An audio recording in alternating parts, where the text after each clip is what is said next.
Welcome to Elevation Recovery. In this video, we're going to be covering the art of tapering off opioids.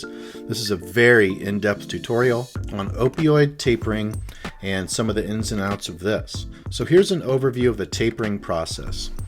We start on the left with optimize. This means getting as healthy as possible before starting the taper. For instance, people that are addicted to drinking, energy drinks and Red Bulls and coffee and sugar throughout the day, and their diet's horrible. I wouldn't even recommend someone like that to even probably consider starting to taper off of, if they've been on methadone for 10 years and they want to start tapering off. If your body's in really bad shape, it's hard to put your body through tapering. So optimizing can be a good first start for some people, where they start to make better diet choices, better exercise habits, take specific targeted neuronutrients and other types of supplements. And then the next step is start. This is beginning the taper and reducing your dosage slow enough to avoid shock to the brain and body.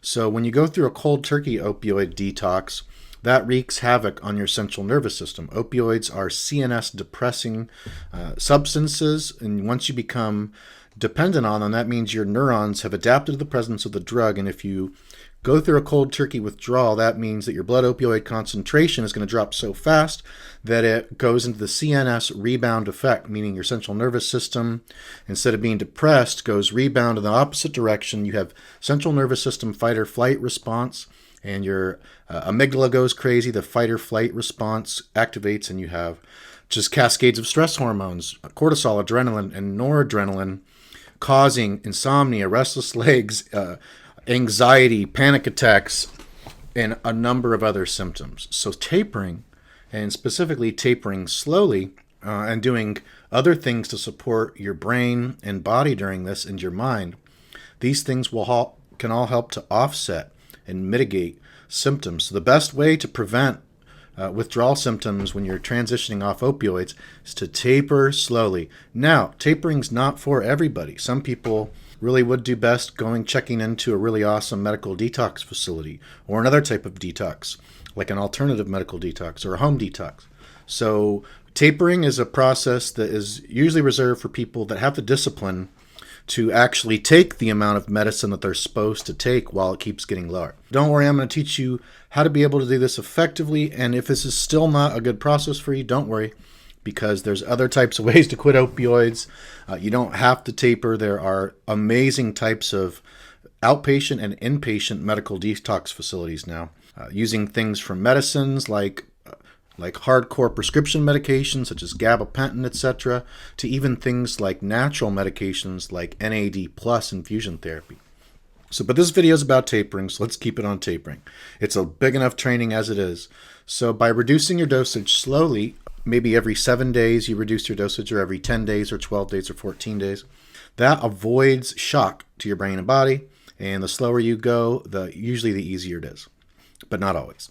Then assess is the next step. So based on how the taper plan goes, you might need to slow up or pause, or you might even be able to go faster. This is about measuring results and progress and adjusting as needed, because you never know how your body and brain are going to respond until you start. Next one is slow up. There's a common rule that I learned when I was a counselor at an opioid treatment program, where we prescribed methadone, Suboxone, Vivitrol, Subutex, and also did outpatient without medications for certain people. But when you start off on a taper, you can typically go a little bit faster or chunk down bigger dosages at the beginning. But once you come down to a really low amount, then you should probably start doing smaller decreases and maybe even slower frequency of decreases. So the lower you go, the slower you go, and that's often good practice. And then finally, transition off. The final step, tapering very slowly at the end, is to transition off completely. Here are some ways to mitigate or prevent even symptoms while tapering opioids, taper elements. And here's some things that you've probably heard of, and maybe some things that you haven't heard of. Who knows? But on the left, we have nutrigenomics. What that means is customized diet, supplements, movements. So that means whether it's exercise or just going for walks, or healthy movements around the home, the way you're moving or not moving, and other lifestyle strategies for intentional and specific goals. And then titrate slowly. We just talked about that. That's the best rule right there. It may take longer, but going down slowly is the number one thing that helps prevent symptoms from arising, typically. Medicine. So your doctor is able to prescribe medicines to mitigate opioid taper symptoms. These can be especially helpful at the end of the taper and for transitioning off. Some doctors will prescribe medicines, some doctors won't. Some doctors will, but they won't prescribe very good medicines. Some doctor, it's just you never know. But if you have a good relationship with your doctor and they trust you, it's much easier to get these types of medicines, if you even want to use them. You certainly don't have to. And then stabilizing is another way to reduce symptoms while tapering off opioids. This means taking a break from titrating, and what it can do is help your body stabilize more, and this should be used if needed. For instance, if someone's been tapering off long-term opioid use, and they're doing great, and then after a couple of months it gets really hard at one point after a drop, well, they should stabilize. Maybe take a break for a few weeks or maybe even a month, maybe even increase their dose a tiny bit to help them stabilize, re-optimize again, take a break, reduce stress in life until they're at a place where their body and brain and lifestyle stressors is at a spot where they can actually start to reduce again and take it from there. This is not a sprint. This is, for a lot of people, it's more of a marathon than a sprint. Transitioning off an opioid taper. So 2 to 4 weeks off. If you decide to taper off, start thinking how you might be able to take 2 to 4 weeks off from responsibilities so you can rest and repair. This is not mandatory, and I understand this is a luxury, and not a lot of people can do this. Very few can take 2 to 4 weeks off. Well, can you take 4 days off? Can you take 7 days off? Can you take 2 weeks off? Can you take a 3-day weekend off? And if you can't take even a 3-day weekend off, what could you do? It's really nice, at least to have peace of mind when you're coming off of a taper, because, if you've done a good job tapering, then it should reduce a lot of the symptoms. But even so, you still have a little bit of opioids in your body, in your brain, in your system. That means that even though you're on a little bit, you're not technically going all the way off. So once you come all the way off the transition and then the opioids come all the way out of your system, you might be able to do well and go to work. But if you have even at bare minimum 4 days off, it's nice to be able to transition off and have a few days minimum, I'd hope a few days, at least 2 days maybe, gosh. That way you can kind of see how you're going to respond to coming completely off. And maybe you go into work if you feel good, but at least you have the option to not go into work if you're not feeling good. So again, I know this is a luxury. I know a lot of people can do it, but it can be very helpful, and you'd be amazed at the creativity, the ways you can come up with how you can take time off work. Maybe if you set it far enough in the future, maybe if you get, family to help, there's all sorts of things you could do to become resourceful about this. How long should a taper last on an opioid taper? What's the taper duration? Well, for some situations, 3 to 6 weeks might suffice, but for most, a few months to several months, and for some, even up to a year or maybe even several years. If someone's been on, 15 years of methadone, they're not going to taper off in 3 to 6 weeks and feel good, certainly. Usually those are very multiple year tapers. Here's some examples. So I wanted to make this very in-depth, and I'm going to try to fulfill and live up to that promise. Here's a case study of someone named Marissa that did not taper and paid the price. Cold turkey. So she came off 30 milligrams of buprenorphine. She'd been on that for about 8 years at a medical detox facility. And they treated her acute symptoms there very well with medicines. Once she left detox, she had horrible post-acute withdrawal syndrome, which is the second phase of opioid withdrawal, which lasts a lot longer, but it's typically not as severe. She had it for a long time, 6 months and counting. So that's horrible post-acute withdrawal. Comorbidities, along with generalized anxiety disorder. She also had a few other physical health issues. So when people have comorbidities, especially physical and psychological comorbidities, that kind of synergy between the body and mind ailments makes it very difficult to come off of substances, especially powerful ones like 30 milligrams of buprenorphine. But anyways, middle age. She was in her 40s when she detoxed and worked full-time with no kids. No medicine. She was so over prescriptions and drugs at that point and having doctors put her on medicines. She did not want anything to mitigate the pause symptoms. As a result, she just was almost unfunctional. It was just crazy. Mike, here's a case study of someone that did taper off of opioids and also did other things. Slow taper. He spent 6 months tapering off 100 milligrams of oxycodone after being on it for 4 years.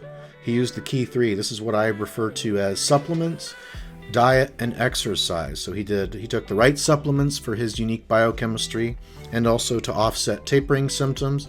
He ate well for his biochemistry, and he did cardio 4 times a week for 20 minutes. He also did neurofeedback training. 6 weeks of training with neurofeedback therapist at the start of the taper. This helped him to really get control of his brain and is controlling his brain waves and being able to have heart rate variability training and coherence, like just really good at making him much more calm, biologically, neurologically wired for calm parasympathetic nervous system activation, whereas when you're tapering off opioids, this can lead to sympathetic nervous system fight or flight and makes you more anxious, more vulnerable to physical and emotional pain, psychological stuff. So neurofeedback, supplements, nutrition, exercise, tapering slowly can all really help for a lot of people. Other resources, he also had 2 weeks of clonidine patches prescribed by his doctor, 1 week off of work, his wife's compassion and assistance and understanding and help, deep tissue massages every 2 weeks throughout the taper and for 3 months after transitioning off oxycodone. Let's go back here. Marissa, remember this, didn't taper, went to a medical detox, comorbidities, and didn't use any medicine. Now you look at him, tapered slowly over 6 months, diet, nutrition, exercise, neurofeedback, working with the doctor with some clonidine patches for just 2 weeks after he tapered off. Just deep tissue massages can help a lot. So, this is just a completely different opioid detoxification plan and outcome. A good question I get a lot, how often to reduce dosage? What's the best schedule? Well, typically reducing your dosage every 7 to 14 days is often the most helpful and doable. Toward the end of a taper after long-term use, it might be a good idea to reduce every 28 days. That's for certain people and situations. For instance, someone that has been on long-term methadone or really long-term buprenorphine. Say someone's been on Suboxone for 17 years and they were on a high dosage a lot of that time. Well, at the end, they might want to reduce every 28 days for a couple of months or maybe even a year. Anyways, I should state at this point, disclaimer, I think I have one towards the end of the video. I want to mention it right now. I am a certified substance abuse counselor and a certified coach for recoverers, people are recovering, and I have other trainings as well, but I'm not a doctor. This is not medical advice. What this is right here is a visual look at an optimized opioid taper. Let me take a sip of my drink. This person right here on a taper plan used supplements, diet, sleep, movement, support accountability, a planner and journal, neurofeedback, and something called resilience training. Boy, that sure looks like an awful lot more than them just reducing a little bit of their medicine every week and not doing really anything else. So the more structure and the more amazing things you can do to optimize your physical, mental, spiritual, social, environmental health, the better for tapers. But that's an optimized opioid taper for sure. To give you more visual aids, here's an example of an advanced biohacking opioid taper. Supplements, diet, sleep, movement. They do an online support group. They've got a home infrared sauna they use on a regular basis.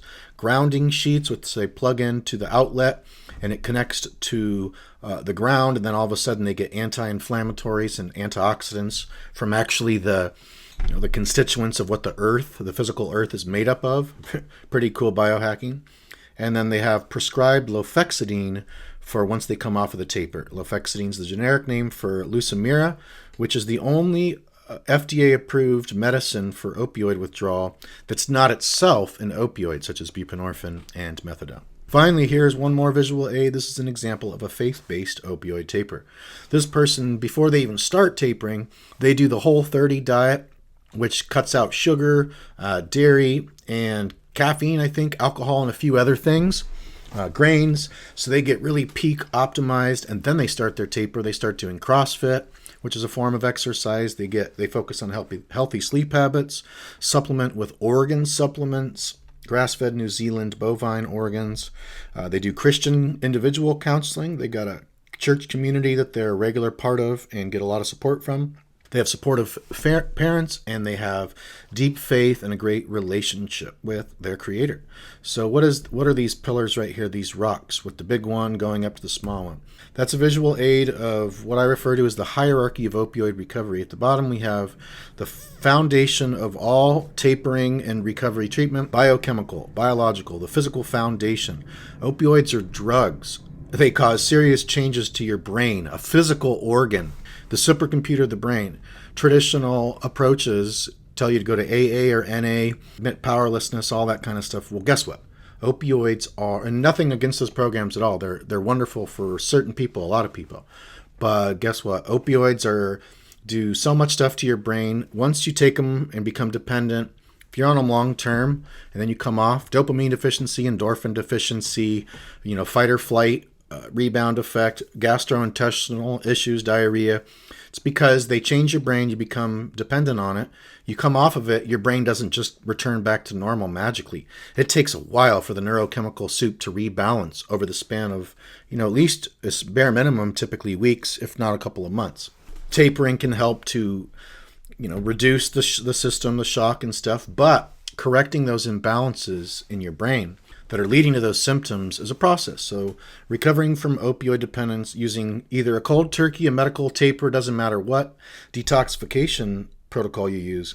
Here's the hierarchy of recovery that shows much higher success rates than when people don't use it. Physical foundation above that is the psychological domain of recovery and addiction. The social domain, spiritual, and then finally above that is transcendence. Not everyone is able to transcend a substance completely, but it's certainly possible. You might have noticed that loosely is based on Maslow's hierarchy of needs. It's much more closely resembles the biopsychosocial spiritual model of addiction and recovery, but that's Maslow's hierarchy of needs. So we also have the opioid recovery hierarchy. Told you I want to do this in depth. Let's go big on this video, titrating examples. Let's go even deeper because I want you to be able to get so much value out of this video that you're just like blown away, and you have so much courage and hope now that you actually create your plan, talk to your doctor, and commit to tapering off and doing this right and becoming another success story. I really want to pump you up for this. So Claire's slow taper example. Weeks 1 and 2, she titrates from 4 milligrams of buprenorphine to 3.5 milligrams after spending 3 weeks biochemically optimizing. For weeks 3 and 4, she goes down to 3 milligrams per day total, continuing with biochemical restoration. Weeks 5 and 6, she's down to 2.5 milligrams per day. She begins doing daily neurofeedback training at home for 30 minutes. Weeks 7 and 8, this is where she drops to 2 milligrams per day, and she continues with her previous habits, and then this is where she begins journaling. Finally, down to weeks 9 to 12, that's where she goes to 1.5 milligram a day. As you see, first she was doing weeks 1 and 2, weeks 3 and 4, so it was 2 weeks. Now, once she drops down to 1.5 milligrams, that's a really low milligram, and then she does that for 9, 10, 11, 12. So she does that for actually 4 weeks. Then she does another 4 weeks, 1 milligram. Another 4 weeks at 0.75. Another 4 weeks at half a milligram. Another 4 weeks at a quarter milligram per day. And then for the last 2 weeks, she discontinues buprenorphine at the 0.25 milligram point. She does that for 4 weeks straight and uses a 0.1 milligram clonidine extended release every morning and night for the first 2 weeks off buprenorphine. Here's what her fast taper of that could look like. Week 1, she goes from 4 milligrams, drops at 25% right off the bat to 3 milligrams, and she only does it for a week. Then she's down to 2.5 milligrams, week 3, 2 milligrams, 4, 1.5, week 5, 1. Then week 6, 0.75, week 7, 0.5, week 8, she's down to 2.25, and week 9 as well. So really just going down fast, and at the very end she slows it up a little bit. Week 10, she discontinues, jumps off buprenorphine. She takes lofexidine 3 times a day, which is the one we talked about, the generic name for Lucimere, the only FDA-approved opioid withdrawal medicine that's not itself an opioid, for the first 7 days off buprenorphine. Now let's get even deeper. I told you, I promised I want to go real deep. So this is an example of her workday during her taper. 7 a.m., wakes up, drinks 12 ounces of spring water, brushes her teeth, showers, 20 minutes of yoga in a living room. That's a great morning routine. It's got just wonderful things for your health and to start the day in a better mood. Certainly having a proactive, healthy morning routine is one of the best things anybody can do to have a successful taper that ends up in achieving your goal. 8 a.m., she has green tea, 2 eggs, and sprouted toast, supplements, and a 10-minute walk to help digest. So green tea's high in L-theanine. It's got a little bit of caffeine. L-theanine boosts dopamine, serotonin, and GABA. Eggs are like a perfect protein. Protein's really good because it's the components of protein are amino acids, and amino acids lead to neurotransmitters, and neurotransmitters lead to better brain health. At 9 to 5, she goes to work, and then she takes breaks throughout the day and stretches, goes for short walks, drinks water, has snacks and lunch. At 6 p.m., dinner, supplements, 30 minutes of journaling and reading, biofeedback training. After 9:30 p.m., she turns on candlelight, turns off all the other lights, devices off, before bed supplements, hot foot soak. In a bathtub with ancient minerals bath flakes. She turns the candlelight on and the devices off, so she stops staring at blue light so she can actually create melatonin so she can sink off to sleep like we're supposed to do. And she took foot soak in the ancient minerals bath flakes because they're high in magnesium chloride. Magnesium chloride is very good. It's the anti-stress mineral, and taking it in a bath form absorbs it through the skin, and it helps you relax, sleep better, helps to do many benefits. Actually, it's one of the healthiest things you can do on a taper. It's taking a ancient minerals bath flake bath or foot bath. Here is an example of her weekend day. 8:30, wakes up, drinks 12 ounces of spring water. It's real important to hydrate when you first wake up. You've been sleeping for however many hours, so you're dehydrated. A lot of people will just drink coffee first thing. You have to water, hydrate before you do anything else. Brushes her teeth, nutrients, and then 30 minutes of kickboxing at home on a YouTube video in her smart TV in the living room. Then she takes a shower. That's a great morning routine for the weekend too. 10 a.m. she has oolong tea, another form of tea that's higher in caffeine than green tea, not as high as black tea, also very high in L-theanine. So when people consume these teas that have caffeine, slower amounts of caffeine combined with the relaxing non-dietary amino acid theanine, it helps to give you like this synergy, and they kind of balance each other out. Proteins high in amino acids, which again are good for your brain health. And she takes her supplements, her after breakfast ones. 11 a.m. she goes on a 2-mile nature hike with family and packs chicken salad wraps for a picnic with ginger beer. Wow, that sounds fun for my family and I to go to do today. It's gorgeous outside. Maybe we'll go do that a little later. So nature is great. I mean, the longer you're out in nature, just enjoying that's just some of the healthiest thing you could ever do in your entire life. And yeah, chicken salad wraps, ginger beer is real good. Ginger beer for digestion, and it's got COX-2 inhibitors, which are the things that are in NSAIDs, non-steroidal anti-inflammatory drugs. So ginger, particularly strong ginger, has COX-2 inhibitors in it too. It's a natural painkiller, natural anti-inflammatory, natural digestion booster. 3 p.m. she takes a 45-minute nap, then has a big raw coconut water with a probiotic supplement, just very hydrating after that time in the sun. Probiotics are great for the beneficial bacteria down in your digestive area to kill off all the bad bacteria, and lots of health benefits for there. Just love my probiotic supplements. At 5 p.m. she makes a delicious dinner with wild Alaskan sockeye salmon, one of the healthiest proteins in the world, broccolini, and a green salad with olive oil. 7:30 p.m. she watches a movie with her husband. 9:45 p.m. they make love. And 11 p.m. she takes her before bed supplements, brushes teeth, goes to sleep. Do you see just how detailed and structured and strategically proactive and intentional it is to be able to dial in an opioid taper? Because it's hard. Tapering off opioids is hard. I used to be addicted to opioids and many other drugs. Tapering is difficult if you're not in a really good position in life to do it. Here's some more taper tips. Automate. Set recurring alarms in your phone for the exact times you take supplements and opioids. This can actually help your brain and body so much. It helps them to know when they're going to get the things. And if you set your body on that timer, that clock timer, then it helps your body function better, at least through this process of tapering off opioids. You don't have to do that for the rest of your life.